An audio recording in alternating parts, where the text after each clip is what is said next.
Hey, this is Devin Boker, and you are listening to The Wildlife. Today, a conversation with someone that I've admired for a very long time. Actually, we sat down to record this past July. Okay. Whew, it's working. All right. Here, let me close out Zoom quick. Had a little trouble getting started, but we got there. Hi, everybody. The Queen of the Wild, Army veteran, wildlife tech, and one of the most passionate human beings I've ever had the pleasure of speaking with.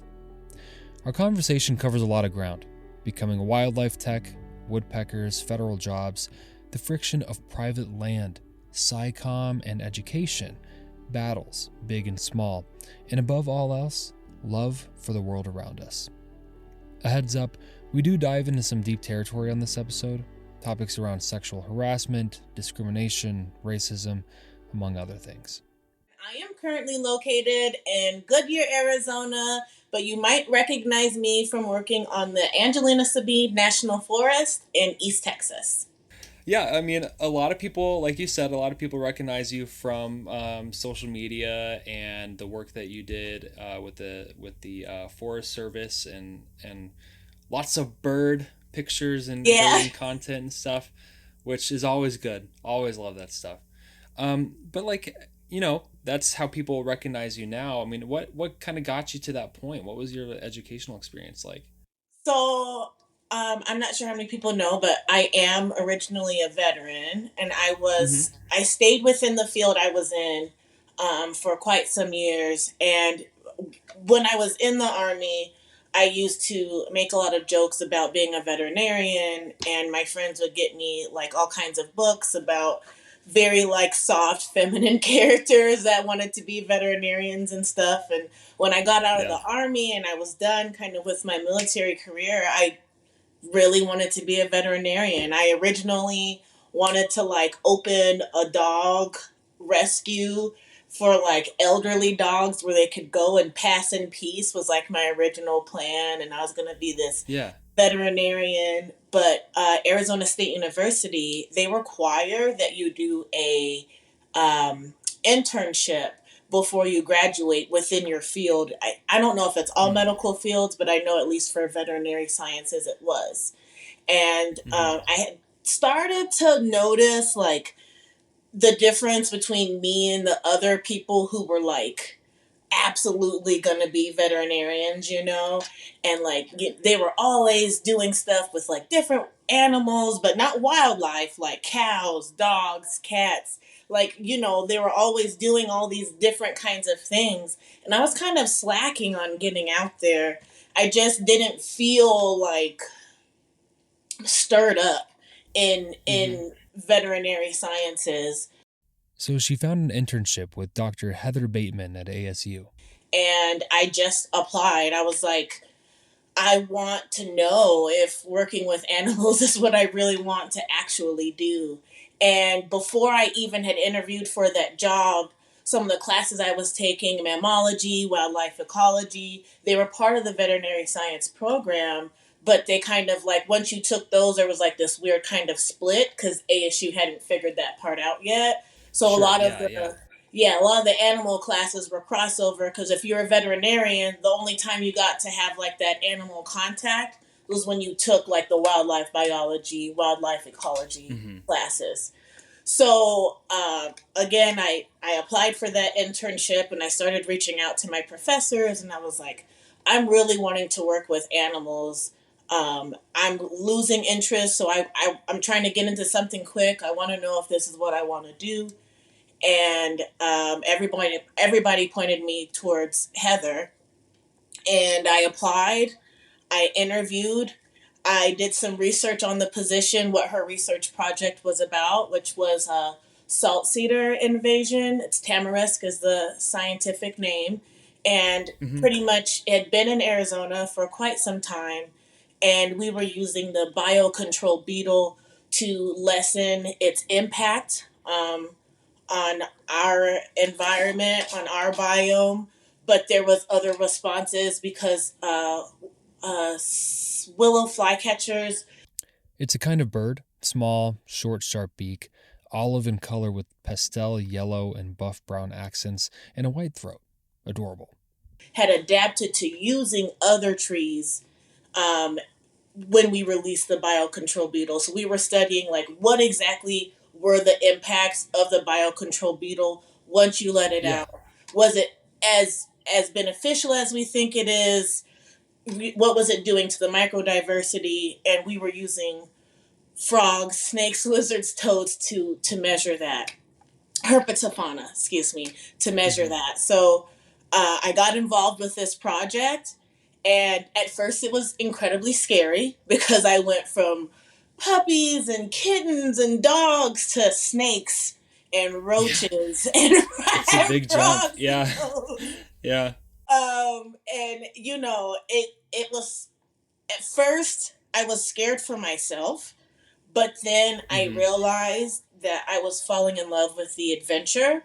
I get being a veterinarian is not the same every day, but once you get a Right. little bit more involved into that career, you know if you want that for you or not. And I think I had already known that it wasn't right. I think that's maybe not like a super common, but it's definitely like a story that I've heard. There's like a lot of people who, you have a fondness for animals and things, and maybe you just haven't been exposed to it Yeah. or haven't known about it. Like certainly for me, like when I started my educational experience, I originally was going for history education, Oh wow. and then I don't know, I was taking generals and I was in a biology class and I was like, oh, you know what? I think I want to kind of do something more here. So I added a few more courses in that, and then Yeah. all of a sudden I'm like in wildlife, and I'm like, no, okay, this was Yeah. it. And I've talked to a number of people who were like, yeah, I went to be a vet, but then the domestic animals weren't really kind of my thing or my energy, and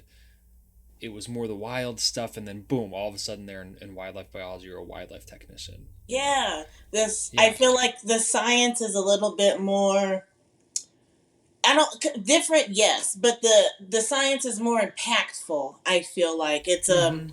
more of a tangible. It not to not knocking on veterinary sciences. It's just a very different kind of Yeah, experience when you're out there because the days that you get what we called it skunked, when you got nothing in any of your traps, yeah, you have no idea what could have possibly changed. You've been checking these traps every day for like the last 7 days because we were doing 10 days on, 4 days off. So you're out there for yeah, 10 days and it's day 7 and you've been slammed with herps. There's just every kind of whatever you could imagine. And then all of a sudden, nothing. And it's just crustaceans and crickets. And yeah, you don't know until the end. It's kind of like every day is a different chapter. And once you put all your data together at the end, then you can kind of start to look at these different things that could have had an effect on why you didn't see something one day or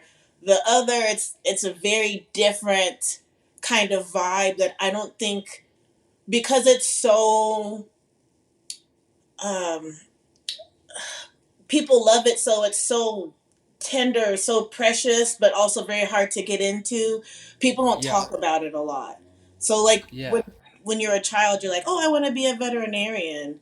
But no one says like, "Have you considered being a wildlife biologist?" One of the things I love about just the wildlife field in general is, I mean, it's so, in terms of like the things that you can study or do or work on, I mean, it's pretty much endless. It's not Yeah. like you're tied to one specific thing. Yeah. Um, yeah, you can be a generalist, or you can focus in really intensely on one thing, or you can go anywhere, and Yeah. that's kind of awesome.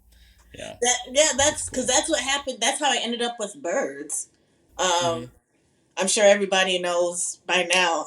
I'm hoping they do if they're listening to us talk. But there's a tight connection between herpetofauna and ornithology, and depending on what you subscribe in and everything else. But that connection goes very far back. So, because I'm a veteran, I went through the USA Jobs process.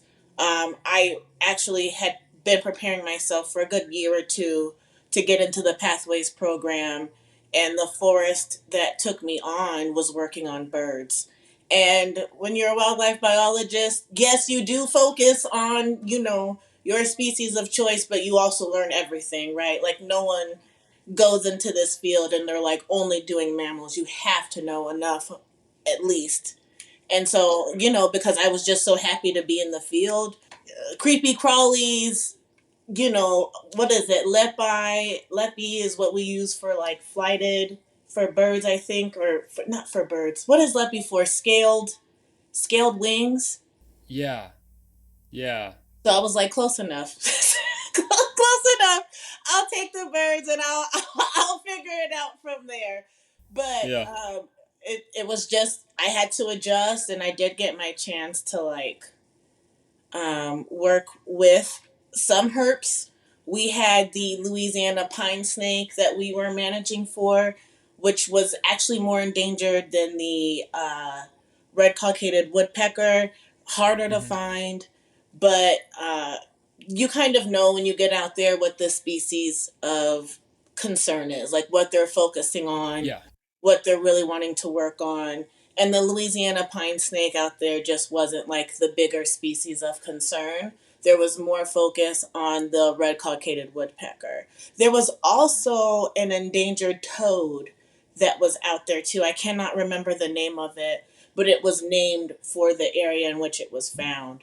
But birds are very charismatic, and Yeah. people tend to, you don't see a lot of like dead birds have been like run over by the general public. But if you think about snakes, frogs, and toads and stuff like Yeah. that, Yeah. people are more apt to run those over. So just we ended up focusing on the birds. I didn't care because it was wildlife. I still got to interact with wildlife. I was still in the field, right? Just because I was working with birds doesn't mean all the herps went away. I just had Hmm. to learn how to look down and up and down Yeah. and up like most of us Yeah. do, because you Yeah. learn plants, you learn everything that kind of your species depends on. So Oh I just yeah. had Yeah. to make the decision on what was more important, working for the federal government and being able to do all of these things, or wanting to stick directly with herps. And I'm glad I opened myself up to both. No, you bring up a good thing, by the way, when you talk about how people are more apt to kind of like run over, snakes and herps and things like that. It's so true. And I'm talking to someone tomorrow about like animal ethics and the way that people view different types of animals and things. Yeah. And yeah, it's kind of like people who are into wildlife don't necessarily like maybe see it that way, because like we see the beauty in a lot of different kinds of animals, but Yes. there is this kind of like broader like pretty privilege when it comes to animals, Yes. you Yes. know. And it's Yes. like, oh, this is a really pretty bird, so it matters more. And it's like, Yeah. wow, okay, there's a lot of other things going on here, other animals that, Polar you know, bears. Yes. yeah, it's just it's kind of silly. There's a lot of, if it's cuddly and if it's got big eyes, Yeah. people are like love it. Absolutely. Um, Oh, it's so cute. And I'm like, oh, but yeah, it could also be dangerous, or it's not that yeah, beneficial. So right, yeah, before I got diagnosed with cancer, I was working on my master's, and one of the things I wanted to explain to people, especially in Arizona, I grew up here. I am so another thing that was very funny about working with herps in Arizona, they bring you from like grade school, they bring you all the dangerous snakes and tarantulas and scorpions to your schools, right? Like, don't touch yeah, this, and magical, mystical wildlife. As I've gotten older and I got involved in this field, and just talking to a lot of my friends and family, the rattlesnake, um, like I don't want to. What's the identifications are high. Everyone knows what a rattlesnake looks like. Everyone's complaining about rattlesnakes. Arizona is rife with people who will come to your house and just move the rattlesnake for you somewhere else. I was hmm, wanting to study king snakes because I don't think a lot of people understand that that is a natural predator to rattlesnakes, copperheads, yeah, water moccasins, all of these venomous yeah, snakes. The king snake is there to eat and to kind of keep the population down, but it's yeah. also a big snake. It's a scary snake, so people run it over. And I just wanted to Yeah, take this time to let you guys they'll keep the Yeah, other snakes at bay. You know, I didn't get a chance to finish that, but if I get a yeah. chance. I can't. You were based in Texas for a time, so I mean, like a huge part of Texas is privately owned. I mean, of like Yes. it's like Yeah. 97%.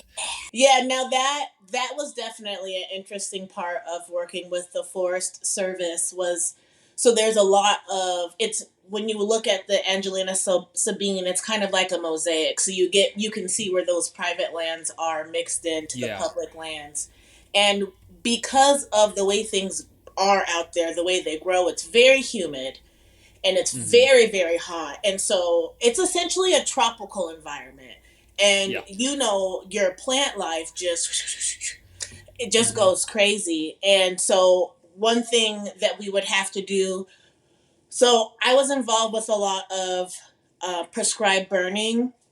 Mm-hmm. The tree that red cockaded woodpeckers depended on was a longleaf pine. It goes through a stage, a grassy stage, where it won't hit the next stage unless you burn. I can't remember all of the details and technicalities behind it, but essentially, if that grass stage doesn't hit, I don't know if it's a temperature or a release of certain like chemicals that happens when it's burning, but it burns in that grassy stage and essentially it'll shoot up from there into puberty, Mm-hmm. hopefully getting the red heart fungus, which the red cockaded woodpecker needs to cavitate its cavities. Cavitate, I think is the word, to dig in, Yeah. excavate its cavities. Excavate. Yeah. Yes. So it would dig in there to excavate its cavity. So I got really involved in that. Yeah. If we did not burn enough, we would have to go in and install cavities for the birds. Mm-hmm. So usually, if you were in wildlife, they're helping you out, so you kind of help them out. And that was something that I got involved with. Anyhow, we would have to knock on these doors and let people know, like, hey, we're getting ready to burn. There's this endangered bird species. Or, hey, we're getting ready to burn. We used a helicopter to drop the ping pong balls.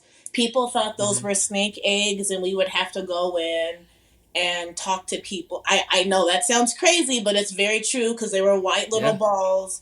And like I Uh-huh. said, there was an endangered snake species. And so they would think, the public would think whatever. And we, Mm-hmm. as a forest service, would have to talk to them and let them know not only what we were doing, why we were doing it, and then what it was going to lead to.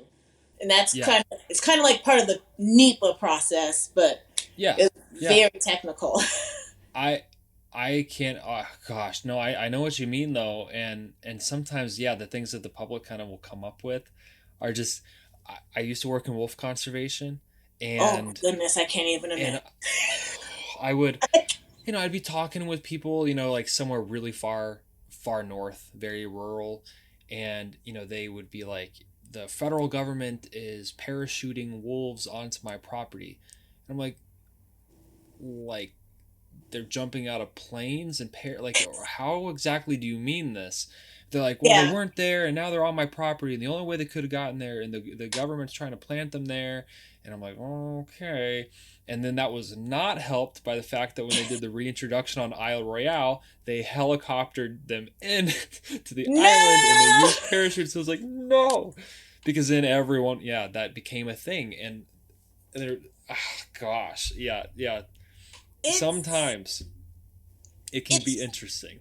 it's interesting and frustrating at the same time Yeah, because yeah, I have your attention, you're getting involved, but you're not looking into what it is that I were actually doing.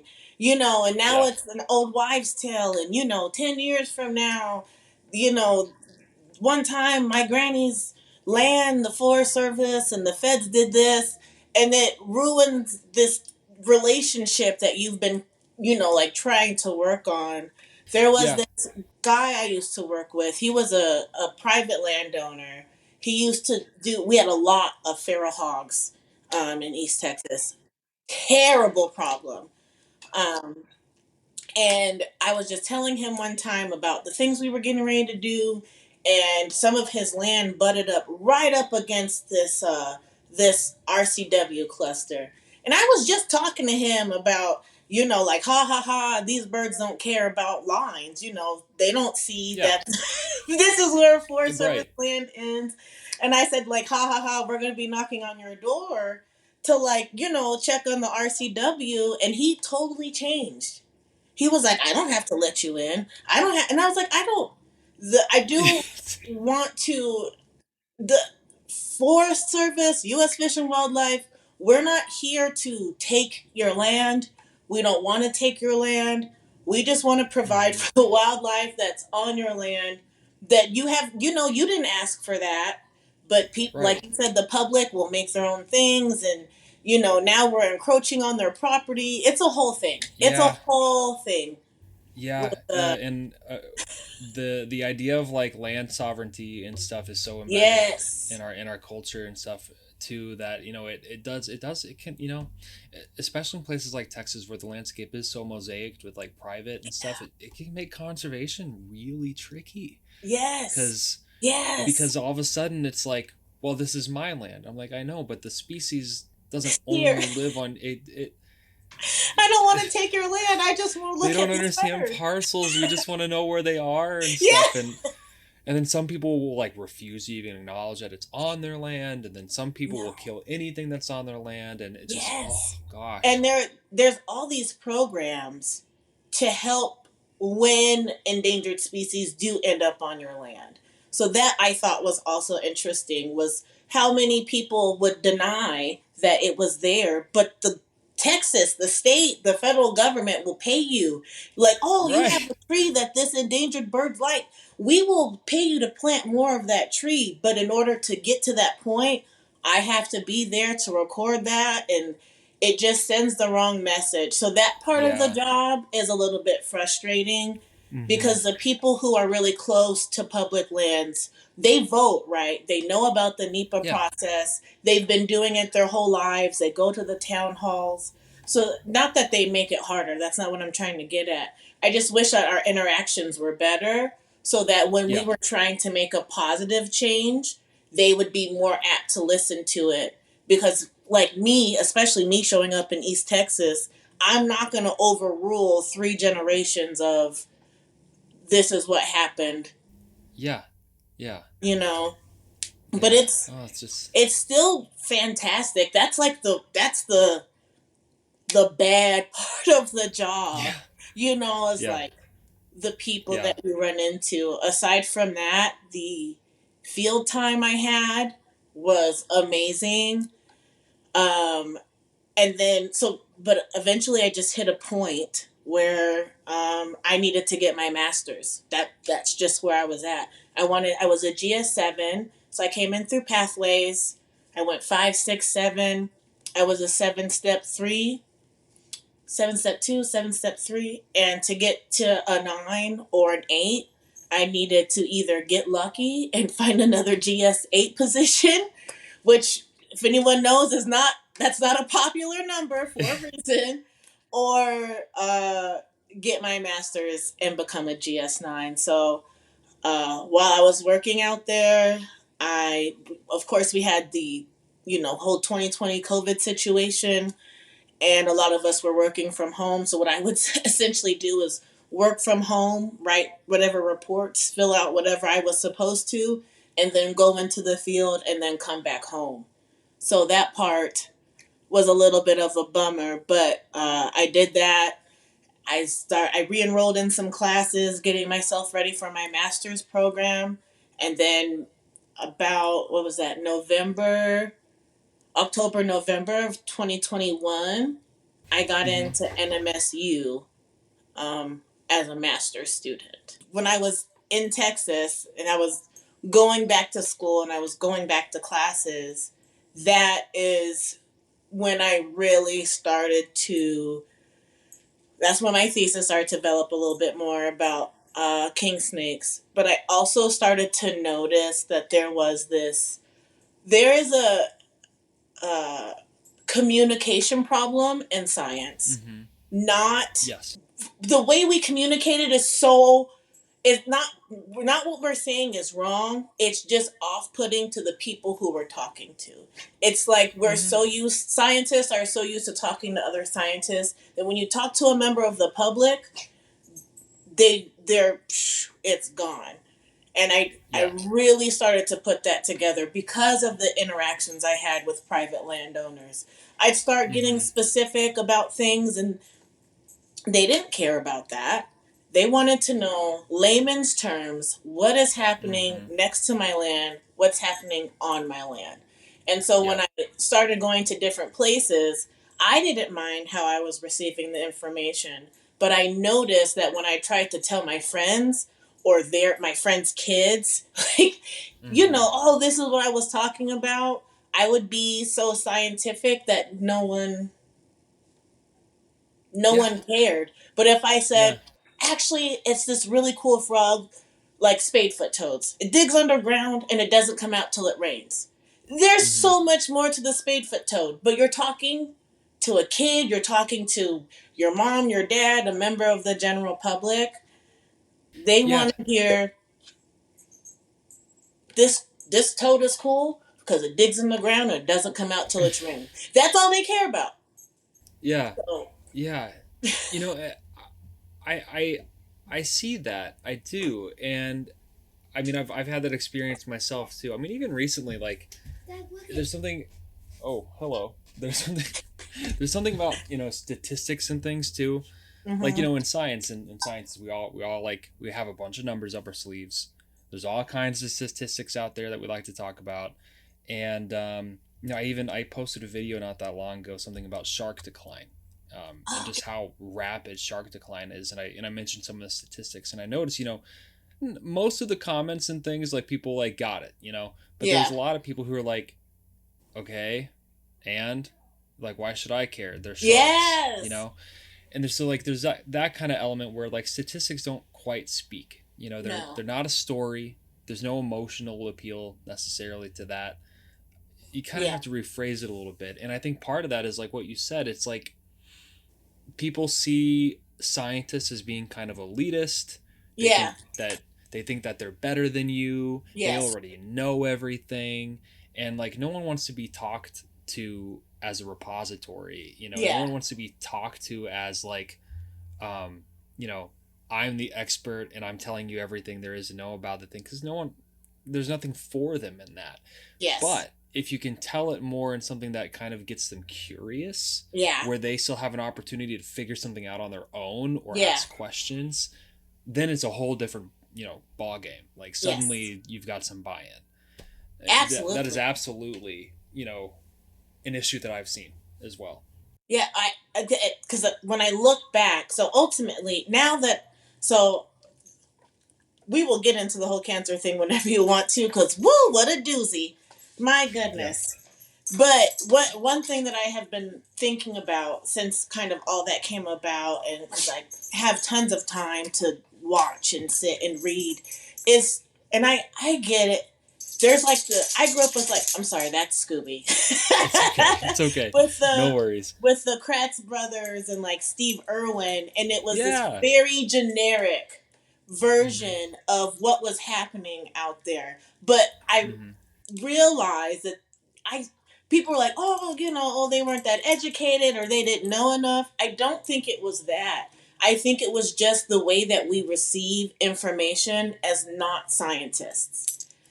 Yeah. I don't think, I don't know for certain, but just looking at how we communicate wildlife, even like, what is it, Our Planet season 2, Hmm. they talk about the calf is escaping this wolf, and people are Hmm. entrenched, right? Like, Hmm. they're so into it and Yeah. they're rooting for whatever baby animal that's running on their screen. And but there's not a lot, we're not sitting there like, this fawn is able to escape because of the, carbon and the all this that they're able to circulate through their muscles. We don't talk about any of Right. that. We just Right. Right. communicate enough of what's happening out there. And so I don't want to dumb science down, but as I've been going through this process, I want to make it more communicative. Like Hmm. how you're doing. Ask me a question and I will do my best to give you an answer that you understand, not just. Yeah. Yeah, it's got to be you have to have some kind of like the person has to have some kind of moment where they can see themselves in it, you know? Yes. Yes. And like that experience or that like it's some kind of universal need or Mm-hmm. universal core concept or something. It's gotta be there. And I know what you mean. I've seen things even like talking about like Bill Nye and stuff where people will be like, well, Bill Nye is not a scientist. And Yeah, well, yeah. he's an aerospace engineer and he's part of the Planetary Society and stuff. He does know what he's talking, but he can, if you know, like, yeah, maybe you now know more than you did when you were a kid watching Bill Nye. That Yeah. doesn't mean that he was dumb or not communicating Yep. all the stuff. It's the audience context, right? Yes. Like, Yes. yeah, yeah, for sure. I've just noticed, and that as I go through my career, that's one thing that I notice. And so that's, as I've been going through that process, that's kind of what has brought me to this point. So obviously now I have cancer and I cannot go in the field like I used to, which is heartbreaking. Trust me. Yeah, I can imagine. And like I Yeah. said, I saw, you had a post somewhere, maybe it was like June, into June. That's Yeah. what I saw because you had a bunch of stuff, like a bunch of regular Yeah. stuff, and then it was sometime in January or so that things kind of started to fizzle a little bit. I was like, oh, I wonder, and then you had that update in June. Yeah. So a lot of things happened over that time. So first of all, over that time when I stopped posting, the biggest thing that was happening to me was, unfortunately, and I don't know how much you're allowed to play because I know a lot of you have like students and stuff, but Oh, it's unfortunately, all right. Yeah. essentially, I was going through like some very bad racial, um, uh, my civil rights were violated. Mm-hmm. Talking about private landowners, I was getting harassed by private landowners as well. So on the flip side of that, um, you know, me, black woman, looking random, sounding not like anybody else from out there, they would get a little bit frustrated. They would get a little bit Mm-hmm. perturbed. And then in addition to that, I'm not giving them more stereotypical like responses. And I'd be working the deer check stations. And some of the comments that I just got were um, not great. So that was the Yeah. first step in me like withdrawing because I did kind of feel like I was posting lies by not talking about the like cruddier stuff that was happening. But because I was so in love with wildlife biology, it almost over like the cruddy stuff didn't matter because I was so in love. Well, And then I think that's an understandable. That I get that, and even the person I was talking to a little bit earlier. I don't know if you know what's her username on things. Biology Carly, Carly Ann York. She kind sounds of gives familiar. Miss Frizzle vibes. She's got like red hair and sits Really? about this close to the camera and talks about animals and stuff. Yeah. Yeah. Um, and it was a very similar thing. She was talking about how she like she has a lot of feelings about the environment and climate and stuff like that, and but like she is so afraid about posting anything negative or dark or Yeah. just because of how Yeah. it might be perceived or if it might Yeah. overshadow the other things. And I've had the same kind of like, gosh, am I doing a disservice by not talking more seriously and stuff about some of the bigger issues that Yeah. I And see in wildlife you want to keep and people involved. That's why I was yeah. bringing up that science communication, like, because you don't want to lose anyone because it's this field is already so hard as Yeah. it You is. don't want Not. to like remove people's hope or feeling that they Yeah. could be involved or Yes. welcome. Yes. And yeah, and that's what you're talking about. It's a whole other layer that I have never had to deal with, and It so I can't was. I can't even imagine. It was difficult to say the least. I thought I was gonna get more support from my leadership because of the situation I was in. I tried really hard not to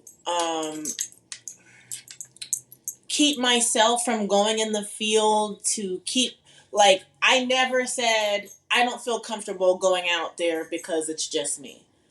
Yeah. I would just do it. Now, if something happened, I would come back. I would say, this happened to me today. I won't be going back there unless A, B, or C. Unfortunately, there's not very much that they can do about it. So I would get threatened. I would have people stop me. So if you I don't know. I'm assuming everybody who's listening has been on forest service land, and there's FSRs, forest service roads, and red cockaded woodpeckers love the edge effect. Oddly enough, they love a good edge. Get right up on it, and your roads will do the same thing. And sometimes you'll have a cluster that crosses, or sometimes you'll have two separate clusters because it still gives you that kind of effect. And I'd be walking along on my way to the next cluster, and it would be so difficult for people to understand that I was out there working. They would insist that I would get in the car with them. They would call my own, we called, not PO, EO, enforcement officers, and they would call them on me, but that's my coworker. So it that part was interesting. The comments that people made were interesting, but it was actually more my coworkers that caused the problem than anything else. Um, and so ultimately, so trigger warning for SH. But when I was on a fire detail, I was sexually harassed by somebody else's supervisor. And that was when I ultimately just kind of stopped posting. It was the racial stuff, it was the sexual harassment via text. I reported it, and the Forest Service asked me what I was wearing, and I was like, I'm on a fire detail, so green pants and a yellow shirt. But I'm sorry. I'm sorry. Their question was, "What were you like?" As if it was your fault, yeah, which is so typical, yeah, right? But yeah. And I that's again, I horrible. expected that to come. I just it I did not know how to continue to post while all of those things were happening. And what I Yeah. did not want to do was make anyone who was aspiring to work for the Forest Service or be in wildlife, I didn't want to, like you said, make them feel like this was some kind of dark field. I didn't want to do this field an injustice, because what I'm going through is different than what everybody else is going through. And I didn't want to paint it out to be like, this is what you're going to experience in the Forest Service. Hmm. So I didn't want to sell any lies either. So I just stopped posting because I didn't know how to continue without doing one thing or the other. So that was originally Yeah. what stopped my posting. Then I started going back to school, like I was saying, getting my master's, and I eventually left. I did take the Forest Service to court. We did settle Hmm. out of court. I can send you the paperwork in case someone's like, I want to see. I do have the paperwork. It's public knowledge. But Yeah. Yeah. Yeah. I did have to take them to court for violating my civil rights. And from what I understand from my coworkers who are still there, they learned their lesson. They have long conversations about things that are and are not appropriate. I let the sexual harassment thing go because of the court issue. Yeah. And they ended up firing that individual who sexually harassed me. Okay. So I once, mean, at least there's that outcome, yeah, But like, hey, I appreciate, like, I know you're talking about how like you were worried about posting anything, and so you just kind of stopped because you weren't really sure what to communicate and couldn't really reconcile that with what you were experiencing and stuff. I appreciate you talking about that here. Like, yeah, it's I actually the really first do. time Like I that. said that. Yeah, no, I really, really appreciate it because, I get that impulse. I really do that. Like, oh gosh, I don't want to deter people. I don't want to like paint a negative light. But those, those are elements that people might deal with. I worked Yeah. for the U.S. Army Corps of Engineers for a stretch as a park Oh ranger, wow, yeah. and like my partner, she was a young woman. She was kind of Ooh, short and stuff, and yeah, yeah, pe- people in the public when we would go to the campgrounds, and she would come back up to the office in the range, not the Range Rover, like our Polaris yeah. No, Rover yeah, thing. Ranger. Yeah, you're Yeah, right. and she'd be Yeah, like, can you just come with me? Like I don't, and I felt horrible all the time because I'm like, that is ridiculous. I can go down there. yeah, I can walk a loop. I can tell people to, turn their music off. I can tell people that they can't be yeah. drinking in the campground and stuff. But then like she needs me to just be a presence with, it's ridiculous, It and there yeah. was comments from like peers that would happen. And then like I worked It's for the wild. Minnesota DNR, and like I was below my superior who was a woman, and the things that people would say to her compared to me, Yes, yes. I and would it take was, conservation groups out there. So I will say the Forest Service did a lot of work with Texas Conservation, TXCC, a lot of yeah, partnerships there. yeah, And I would take them out with me because another thing we have to do is keep the vegetation low for the RCW. So they'd come out there with me and we'd be, raking and getting fire prepping and all this other stuff.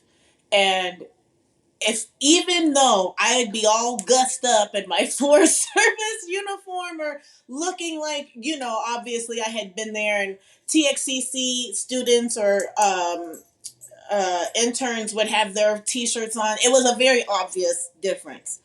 yeah, And they would still talk to the males in the TXCC group than they did me. And again, I'm sure this happens in all fields. Um, mm-hmm, I, I'm positive it does. I yeah, just was it like you were saying. It's so hard to talk about the negatives when you're just so happy to be in it. Because that is yeah, one thing people said, and I right now I have cancer, so it makes it more and more true. I do miss my job. I miss the interactions I had with wildlife. I miss working for the Forest Service, but I don't miss some of the other stuff that came with it. yeah, yeah. Um, But but it, they yeah, are things that like, yeah, people need to know. People need to know that yeah, those are things that can happen. They're possibilities, and the more that people know about that, the more that people can try to work to that's very true. call it out and Yeah, prevent it and kind of weed that behavior out of those fields, and make it clear that that is not acceptable and stuff. So like it is so hard. It is hard. and I noticed that like a lot of people were. I've never met a black woman who wanted to be a wildlife biologist before. And so, there's all these questions. There's a lot that goes into, oh, why? But what I would try to do is be like, okay, instead of being like, well, how come you feel this? And how come you feel that? And what did you think? And I would just be like, I'm gonna talk to you like any other wildlife biologist would. So when you see Mm-hmm. me or anyone who looks like me, you know you can do the exact same thing.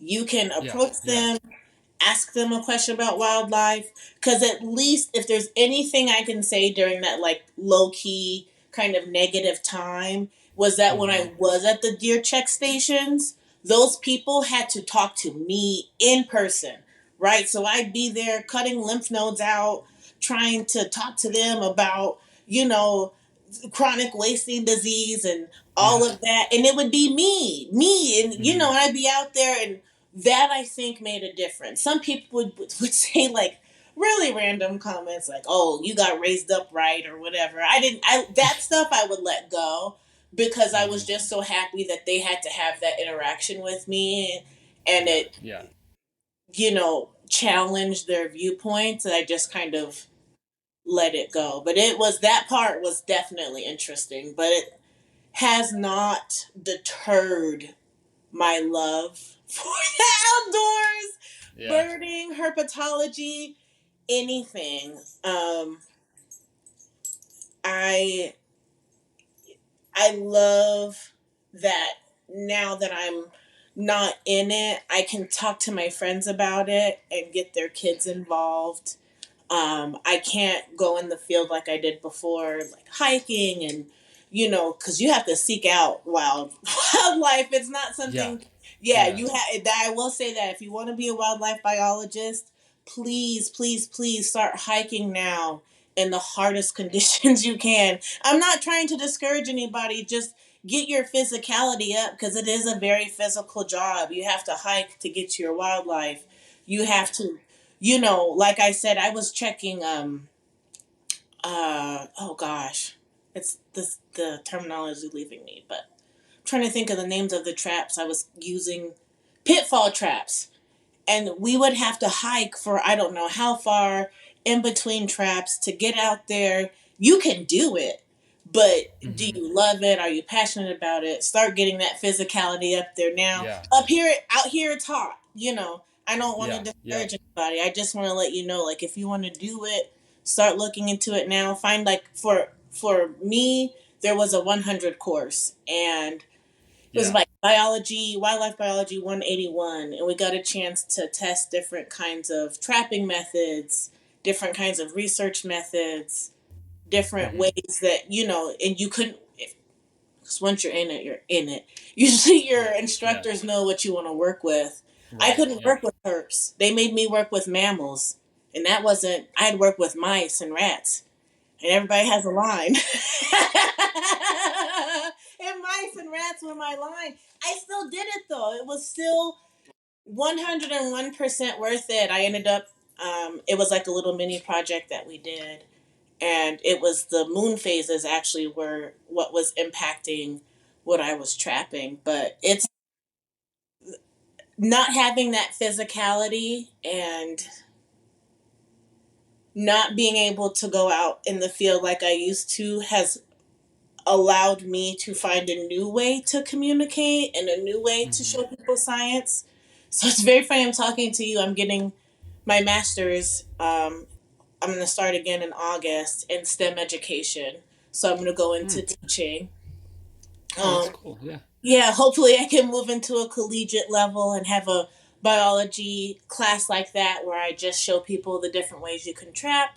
You can get involved however you want to.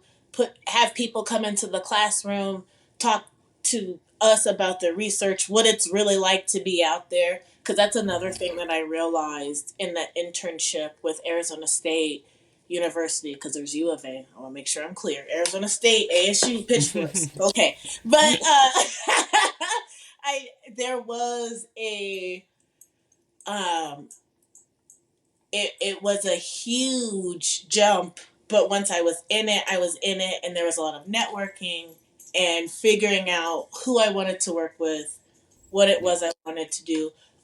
I suggest everyone get involved with an internship like that if you're wanting to be in wildlife biology, um, Mm-hmm. in the field. Now, if you want to do Yeah. something else, because I worked with some people, they were at the zoo. They started off at the zoo and they're still there. I know another person who started off at a Liberty Wildlife. It's a rehab here in Phoenix. And she is a contractor now that's also in Arizona. There's all these different things you can do in wildlife, but I just miss Yeah. Yeah. stomping stomping through those grasses, running into that natural it Yeah. yeah, I cannot wait to be in a classroom and share all Mm-hmm. these experiences that I had and talk to people about the wonders of being outdoors and wildlife biology, the science that's there. You can Mm-hmm. measure impacts, you can watch something grow and measure that as well. There's all these different things to wildlife Yeah. that's very, very cool. Yeah. Yeah. Absolutely. And I know, yeah, I know, like you said, you've been out of it and things, and I Yeah. know part of it is the cancer, which Yes. Yeah. I know that's absolutely a personal experience and things too. And so if you don't really want to share about that, I totally understand. But No, no, I'm down how because awareness is key. yeah, yeah, yeah, and how I know you had to cut back on outdoor activities and stuff, and I saw the thing about kayaking and um, how are you doing? Without wildlife, without my job, sorry, I might cry because I do. I It's okay. This is the time for me. It's the time that I would normally be outside. I would normally be very involved with my job. I'm sorry. I'm looking out at the window right now Oh, it's because okay. No, it's fine. I I'm doing okay. My health is good. I just no one tells you when you become a wildlife biologist how much of that is in you, how much joy you get from your work. You're outside, which is already known to be good for you. Um, I do get jealous of people who are able to just go and collect. But outside of that, I'm good. I just,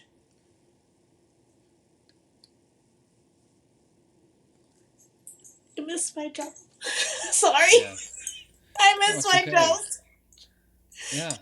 I miss working with wildlife. I miss being outside. I miss all the things that are out there that people don't even know that are out there. I miss it all. Like how you feel when you complete a hike and you checked all your traps and you have your sandwich and your Cliff Bar and your drink for the day. Yeah. I miss all of that. But Yeah.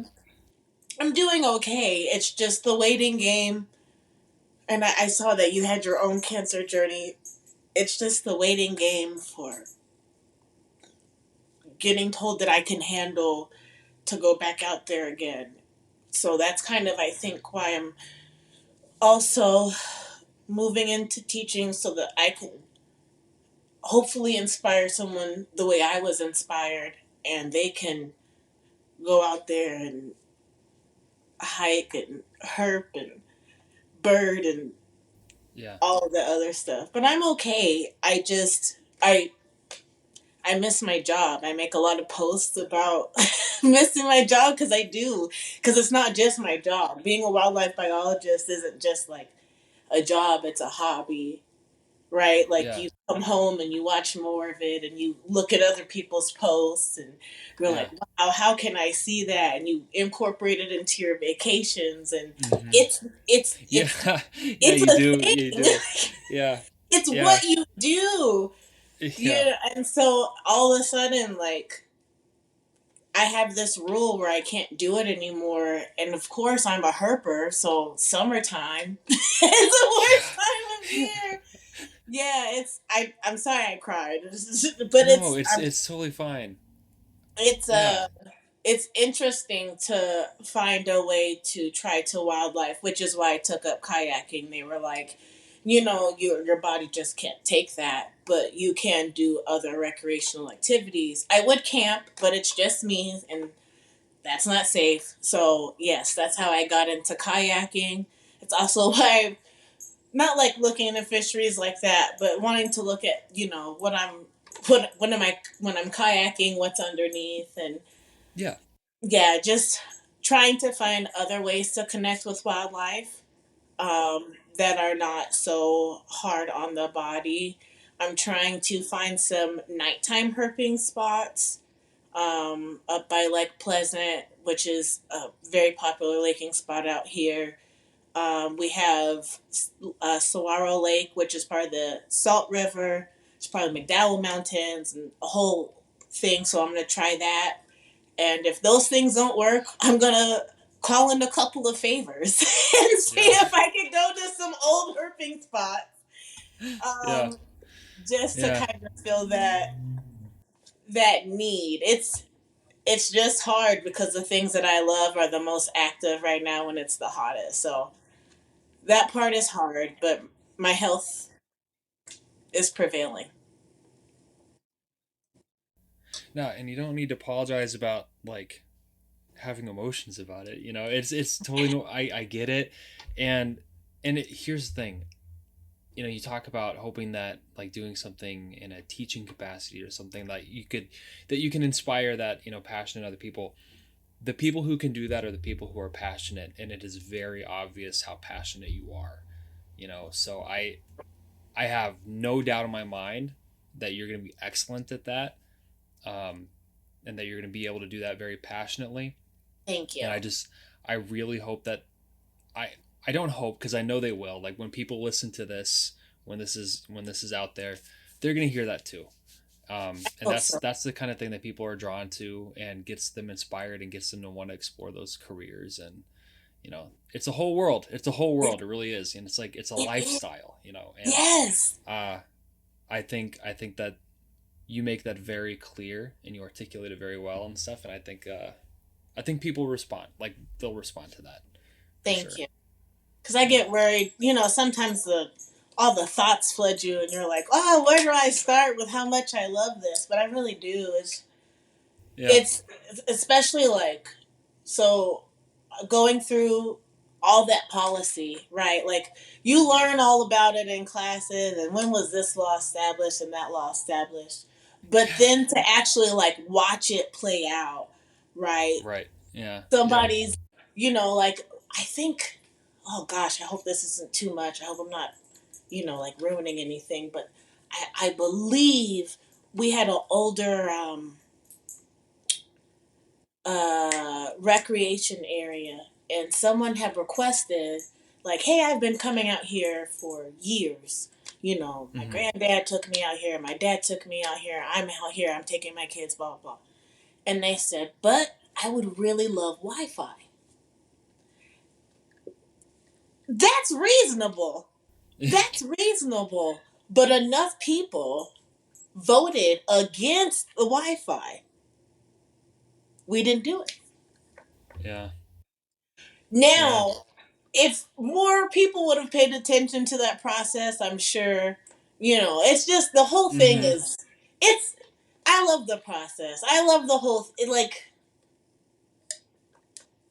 knowing the policies, why we started these policies. Yeah. The whole thing is great. It's just, I can't be in it like I used to. But if you're curious, if you want to get involved, I say do it. Even if no one knows what to call it, go for it. Because my parents did not. I will say that. Woman of color, my parents were military, lawyer, doctor. Yeah, I think those were the options. It just, I remember when I said, oh, I don't want to be a veterinarian, I want to be a wildlife biologist. And my parents were like, why? And I was what do you mean, why? It's yeah. But if you want to do it, I say go for it. Don't look at the posts. Don't look. We're all a part of so many Facebook groups and TikTok groups and everything like that. Yeah. There is no way anyone thought I was going to get straight into a government job when I did. I mean, yes, I'm a veteran, but I mean, if the rest of me just doesn't fit in with this field, and I still did it. So I definitely want to make sure that if you're interested and you love it and you know you love it, and you may not know you love it now, you might find out in 10 years. I still say to go for it because it's well worth the peace and internal, I don't want to say pride, happiness, satisfaction. It's delayed. It's delayed satisfaction, y'all. Delayed satisfaction. But it is definitely worth it. Oh my gosh. I'm so glad that I did it. And there's more science in there than I thought would ever be incorporated in it, and I still love it. Yeah. Yeah, I wouldn't trade it for anything. So I do hope that passion shines through, but I do hope other students and children and even adults, because I was an adult. I was 30 whole years old when I graduated with my degree in wildlife biology. In other words, it's never too late to chase curiosity and follow your heart. Thanks again, Lauren. It's rare that you get the privilege to speak with someone so passionate about what they do, and in a world of constant negativity and apathy, I appreciate your energy more than you know. You can follow Lauren on Instagram at lauren.queenofthewild and on TikTok at herp_trap_queen.